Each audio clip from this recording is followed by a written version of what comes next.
የብርሃን ምንጣፍ ድባቢ ዘርጋ ለውዳሴሽ ነጋስኒ ፋተ ፈያዳ አከም አላማን ሰአነምኒ jirtani sinaguma har'a waa sadi qabadhee dhufee jira video kana keessatti jechoota sadi irraa hin dubbadhaa tokko faayee obboleessa keenya diinaa oli lammaffaa waa'ee teedii afrooti sadaffaa waa'ee kaasayeeti jechaadha kaasayee qananiisa tokko waa'ee diinaa olitti dubbanne diinaa olii akkuma suuraa gubbaarratti argaa jirtan kana akkaawuntii isaatirra birrii ijoollee biyya arabaa sobee akka nyaachaa ture riisiitiin garagaraa ol bahaa jira jechaadha. Kana dura qacam waldaa'immoo keessatti birrii naganaa gaafatame qacam gaafa jedhamu kinoo inni lu qacam jedhee qabame amma yaaddoo keessa jira iciitisaa baay'eetu gadi bahaa jira jechaadha. Akkasumas shamara biyya arabaa namoota baay'ee guyyoomsee irraa nyaachaa ture niitiin qabu jedhee sobaa ture minaamin jedhamaa jira iciitii baay'eetu ol bahaa jira hattuun hattuudha nuuf. Magaalaa burraayyuu keessatti gareen maafiyaa mallee namoonni afur iciitiin jira ol bahee jira. Baga waaqayyo sana awwaarrade lammaffaa immoo kantiibaan magaalaa amboo qibixxirii tokko qibixxiree ture maal jedhe warroonni sooshaal miidiyaa irra jiran kuni waanuma to'annaa isaaniitiin viidiyoo kana miidiyaa irraa argatanii yookiin hordoffii isaaniitiin yeroota kana to'annaa seera jala oolchaa si'anii hojii keenyani jedhee kijibe jechaadha. Dhugaa jirtu amanuu diduudhaaf maaliif dhugaa jirtu amane gaarii ture. Sobuun maaliif barbaachise? Waan hin jirre fakkeessuun maaliif barbaachise? Dhugaan ilma waaqati. Osoo namootaafis sabootaafis dhugaa dubbate gaariidha. Dhugaa amananii hawaasa kan dhiifama gaafatanii gaariidha. Kan viidiyoo kana raccees uummata kan akka to'atamu sagalee ta'es poolisiin amboo to'achuu dideet poolisiin Finfinnee irraa federaalii dhaqee to'ate jara kana. Maaliif poolisiin amboo keessa jirtu to'achuu didde wajjii waan hojjetaniif wajjii waan hataniif jechaadha. Argitan namni gaafa biyya lafaa kanarratti waa'ee nama haasa'uudhaan beekamu salphinni isaa akkasi. Diinaa olillee kinoo iciitii isaa baay'eetu gadi bahaa jira jala buunee hordofnee guyyaa guyyaadhaan siniin keenya akka dhumaa nu faana bu'aa nu hordofaa siniin jedha. As deebina waa'ee Teediroos Kaasahuun yookiin Teedii Afroo Baandii jechaadha. Waa'ee isaati irratti biyyi kufteetti baandiraan keenya kufeera 4 kiiloon keenya kufeera biyyi keenya kufeera jedhee sirba isaa keessatti daasxaal jedhama mata dureen isaa isarratti tokkoffaa yoo akka yeroo amma haali nageenya biyya keenya faana fudhannee yoo deemne sirbichi sun ergaa qaba of keessaa laata. Sirbichi ergaa of keessaa qaba. Biyyi dhuguma kufteetti gaafa jennu hoggansaan osoo hin taanetti nageenya dhabuudhaan kufte. Nageenya dhabuun sababa teediitiif osoo hin taanetti sababa albama isaatiif osoo hin taanetti nageenya dhabuun haaluma waliigaltee dhabuu keenyarraa walii keenya wal nyaachuu keenyarraa malee diinafillee ka gurra nutti kenne ofii keenya wal nyaachuurraa jechaadha. Teediin sirna minilik sirna darbisan sirna gabrooffataa san inni sun maa dhabameedha. Garuu yeroo san diinatu akkas nu godhe jechaa turre har'a hoo eenyutu akkana nu godhaa jira har'a hoo eenyutu nu saamaa jira har'a hoo eenyutu nu ajjeesaa jira har'a hoo eenyutu nu nyaachaa jira numatu wal nyaachaa jira duratti diina waliinii qabna waliin tollaa waliin lolla har'a garuu diina ofuma keenya walitti ta'aa jirra diina hin qabnu jechaadha. Argite obbolaalli lamaa wal nyaachaa jirra. Walii galuu dinne haadha keenya kabajaa dhoowwanni abbaa keenya kabajaa dhoowwanni addabaabaay irratti abbaa keenya dhiitaa jirra addabaabaaytti haadha keenya dhiitaa jirra addabaabaay irratti wal salphisaa jirra. Namoonni baay'ee waa'ee viidiyoo teediitirraa hojjetan yuutuubaroonni marri miidiyaa marri inde teedii barisin miina seetanii viidiyoo isaatirraa softanii sirii namni teedii yuutuubii isaan beeni dhaqee yuutuubii isaa daawwata isaa guddeenna jechaadha kanuma. Isin isa xiqqeessina jettan malee odoo waa'ee namicha isaanii tuffattanii dhiiftanii cal'iftanii warra artistoota ciccimoo qabna hayyoota beekamoo qabna. Artistoota keenya waan isin ajaa'ibe jechaadha akkuma addunyaatitti viidiyoon sa'aatii 24 keessatti viiyuu miliyoona 6 laalame hin jiru. Garuu viidiyoon teedii miliyoona 6.4 laalame sa'aatii 24 keessatti gana laalamaa jira jechaadha. Oromoon ka ofii jabeeffachuun beekula wal cabsuu amma artistoota Oromoo hedduu qabna. Odoo kan diraamaa hedduu keessa hojjechuu danda'a. Garuu maaliif saba biraatti dabalamanii hojjetan beektaa? Wal guddisuun beeknu. Wal xiqqeessuu irratti guddanna. Bakka Oromoo wal guddisuun beektaa. Maaliif kana jedhe beektanii? Mee amma yuutuubaroota Oromoo laala. Yuutuubaroonni Oromoo viyuun isaanii bakka jiru laala. Yuutuubaroota afaan Amaaraatiin hojjetaman bakka isaan viyuun jiran laala. Yuutuubii Ruttaa fa'aa Abiriishiin fa'aa laala afaan Amaariffaatiin hojjetuun viyuu isaanii laala. Yuutuubaroota Oromoo hoo viyuun isaanii mi'oo dhuma guddate 200. Yoo dhuguma guddate 150 hoo dhuguma guddate 50 47 sirbi Shukrii Jamal kadheen gadda baase torbaan tokkotti 78 bichaadhaan laalla. Sa'aatii 24tti miliyoona 60 laalamu miliyoona 6 laalamu jechuu fi torbii tokkotti wiikii waan wiikitti miliyoona 78 laala jechuun wal maddii cinaa qaba laala. Oromoon ka ofii jabeeffachuu caala ka alagaa jabeessuu irra guddiste. Diinni keenya inni cimaan nuyi walirratti. Nutu waliif diina. Malee diinni bakka biraatti nuti dhufu. Mee wal guddisuu haa barannu. Matuma keenya nuyyuu mee waliif ilaalcha akkamii akka walii qabnudha. Nuti maalirra jirra?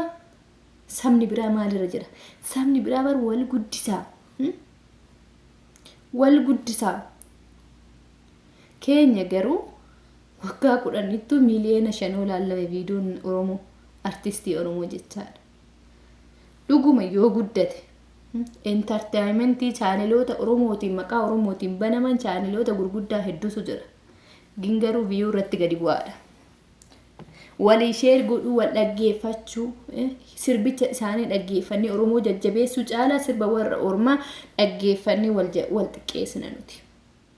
Dhugaan jirtus kanuu mee Oromoodhaaf jaalala Oromootii cinqa bu'eessa jira. Erga Hacaaluun du'ee bar nama Oromoo jaalatu hin dhabne nama Oromoorra diina ta'e malee erguma Hacaaluu nyaattayyuu diinni dhufee Hacaaluu nyaanne beekaa. Oromumatu Hacaaluu nyaate. Oromumatu Hacaaluu galaafate. Tuttuqanii mucaa ol baasanii gaafa kaanillee Oromuma keessa dhaqxee itti bitamtee harka namaatiin harkuma Oromooti isa ajjeese. Garuu harki isaa sun guyyaa tokko qabamuun isaa hin hafu, guyyaa tokko duun isaa nafu. Dhugaan awwaalamtee naftu guyyaa tokko gadi baate. Nullee dhaga'uu baanu dhaloonni keenya dhaga'uu danda'a seenaa cee. Eenyu akka ajjeese ba'uus danda'a. Gaafa san garuu ilma keetiitiin akkasirra ga'uu beeki ati. Kan biraa yoo itti deebine namoonni baay'een sirba jedhanii walaloo giximiidhaan deebii maaliif deebisii kennitu? Kiliippii hojjedhaa kiliippimaan deebii kennaafi. Gaafa deebii isaanii kiliippiidhaan deebii isaanii Oromoon kiliippiidhaan hojjettee deebii kennu akkuma isaan san viyuu miliyoona 6 akka laalamu sa'a 24 keessatti miliyoona 10 akka laalamu isin bira dhaabachuu qabdan. Viidiyoo isaa sheer godhuu qabdan. Akkaawuntii 2-3 seentanii ilaaluufii qabdan. Akkuma har'a jarattiin viidiyoo walii sheer goote Oromooleen dhaqee viidiyoo isaa caqasee bara irraa ittiin hojjetaa jirtan kuni kennallee mee akkasitti guddisaa. Amma fakkeenya Soonaa Taakilee hin beektan 4 kiiloo jetti kalee dhuftee sirba isaa. Viidiyoon isaa meeqarra jira? Laaltaniittu agarra.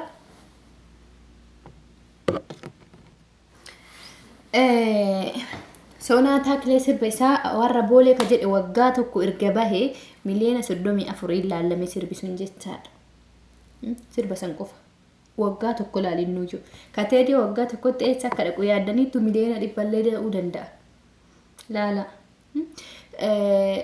Sirba Soonaa Taakilee yaa Afrikaa bulchina ka jedhe ilma abbaa caalii yaa guddinaa ka jedhe sirba san sirbi sun ji'a 6 dhageessee yaadree tiruu biyya ofiirratti illee qoosan hin jiru sirba inni jedhe san ji'a 6 miliyoona 5.5 bicha laalame miliyoona 5,500 tulaale jecha ilaala gaa sirba teedii guyyaa tokkotti miliyoonni 6 laale.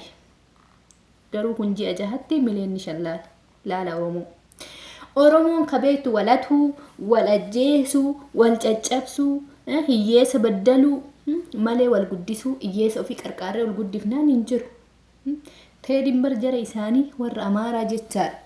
Rakkattoota isaanii bakka hundatti bar diriijiitii uumeetiin hin qarqaara. Keenya hoo beektanii kan? Keenya bar wal guddisuun beektanii ka waa xiqqoo humna ofiitiin kabuluyyuu miskiina. Kan dafqee qansira hojjetee maatii ofii astadaaddaruu ajjeeste talbeedhaan suuxee irraa birrii fudhatti. Hattoonni Oromoo an kanaaf isinitti aara. Kanaaf isin jibba. Bakka.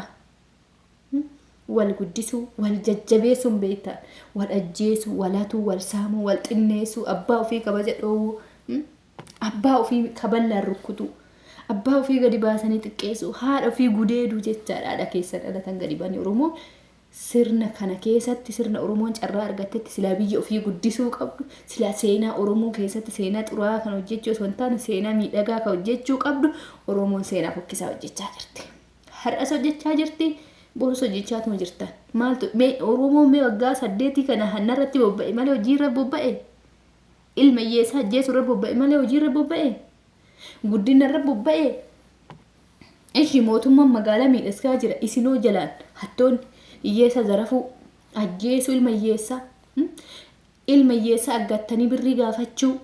Hanna kaa isin hojiin keessa eessaan guddattan Oromoon eessaa silii darbiti. Dhugaan jirtus kanuma. Kana isin garuu ganaa ta'e irratti duulu dhiisati nuti hoo xinqillaatiin keenya sadarkaa meeqaffaarra jira jedha of madaala. Eessa jirra nuti jedha. Baagiraawundiin keenya maali? Maal hojjechaa jirra? Har'a maal hojjechaa jirra? Gara fuula duraatitti maal hojjechuudhaaf karoorfanne? Har'a maal hojjechaa jirra? Boroo maal hojjechuu karoora qabna? Waggaa har'aa maal hojjechuu qabna? Seenaan keenya ciggisiisama fokkisaa kanaan itti fufamoo nurraa jijjiirama jedha of xinxaalaa. Dura ta'e irratti duulu dhiisati. Mana keessan qulqulleeffadha. Mana keessan miidhaffadha ilmaan Oromoodha. Kana yoo gootan malee Oromoon bilisummaan inni jedhu, Oromoon guddin inni guddatte inni jedhu hin jiru. Jibbi yoo isin keessa ba'edha. Yoo kabaja obboleessa keetii qabaattedha. Yoo obboleessa kee jaalattedha. Yoo hiyyummaa obboleessa keetii irratti jaalachuu baattedha. Yoo obboleessa kee beela ta'ee biddeen inni kadhatee dhufe harkaa butuu baattee ofii kan biraa dabaltee laaltee fiidha. Yoo humna keetiin dafqa kee xabgootee hojjette qofa malee hattee eessa iyyuu geechi Oromoon guddachuu miti. Kan biraa xiqqeessuudhaan yaadina. Saba biraa jibbuudhaaf yaadina. Dura mana keessan sulfadha. Yoo manni keenya miidhage, yoo mana keenya miidheffanne, yoo mana keenya bareechifanne, yoo nuti sadarkaa guddaa waliif yaadne, yoo xiqqaan keenya ofii keenya diina walitti yoo dhiisne gaafa san Oromoon guddatti. Mee artistii Oromoo sa'aatii 24 keessatti miliyoona 6 laalame eessa jira? Yoo dhuguma guddate torbaanitti ji'a tokko sirba artistii Muhammad Aada Hajiin Maadhiyoo kana kiliipii ayyoo wajjin hojjete. Sirba san maal torbaa ji'a tokkotti bar 1720 waan ta'etu dhaale. Eessa hireen hinaaffaa wal guddisuu isa jedhu mee numar jarri waliif ilaalan ebelu koonsartii hojjete jennaan waliif ilaalan. Koonsartimti Oromoo tuyyuu kan yeroo gabaabaa keessatti miliyoona meeqan laalame kan eenyutis Ibro sirba Ibro jechaadha. Ibro ibsaa kanarraa kanaaf yeroo gabaabaa keessatti mana miliyoona akka gale hin jiru Oromoo keessa. Hin jiru. Oromoo wal cabsuu malee wal guddisuu eessa beekame? Osoo jaalalli Oromoo jidduutti yoo hin dagaagne, Oromoo sirna gadaati yoo hin bulle, Oromoo yoo abbootan kabanye, Oromoo biratti yoo safuun hin banne, yoo sirni safuu ittiin bulmaata maanguddoo kabajuu duudhaa Oromoo san jiraate qofa Oromoon guddatti malee Oromoon hinaaffadhaan guutamte eessa iyyuu hin geechu. Na amanaa jechaadha. Yoo akka an jedhe kanaan abboota kabajuu, obboleessa keenya kabajuu, hiyyeessatti haqa hiyyeessa dabsuu dhiisoo hojjanne qofa. Waggaa 8 kana jechuun bar ilma Oromooti irratti gabrummaa fe'ame malee bilisummaa miti. Achii dhaabni waraana bilisummaa Oromoo uummata darara. Waraana mootummaa qallabdan jedhaniini. Waraanni mootummaa shanee qallabda jedha uummata darara. Laala. Hattuun shiftaan mandara keessa shuumamte uummata dararti. Uummanni jidduu kanatti bakka jireenyi isaatti dhiphateera. Guyyaa ebelu du'e abbaa keenya ajjeesan, dubartii asitti gudeedan, ilma Oromoo qalan, Oromoo qale. Saba biraas se'ina. Amaara dhuftee Oromiyaa keessatti nun qalle, Oromoo qale. Yooma dhuftee iyyuu Oromoo maal hojjeta yeroo san? Addi bilisummaa Oromoo gaafa Amaara dhuftee Oromiyaa Wallagga keessa seente, Darraa Shawaa keessa seente uummata Oromoo qaltu waraanni Oromoo maal hojjete? Maaf cal'isee laale? Maaf cinaa laale? Garuu maqaa saba kana bilisummaa baasuuf bosona galeemi.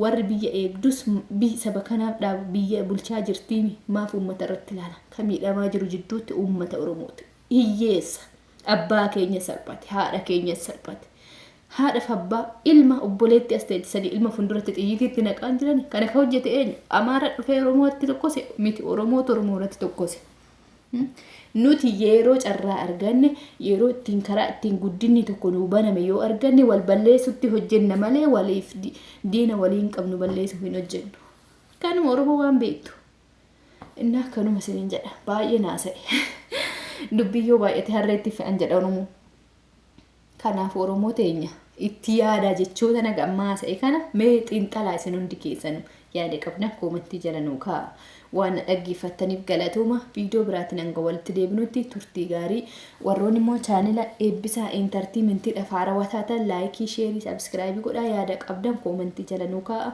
galatooma.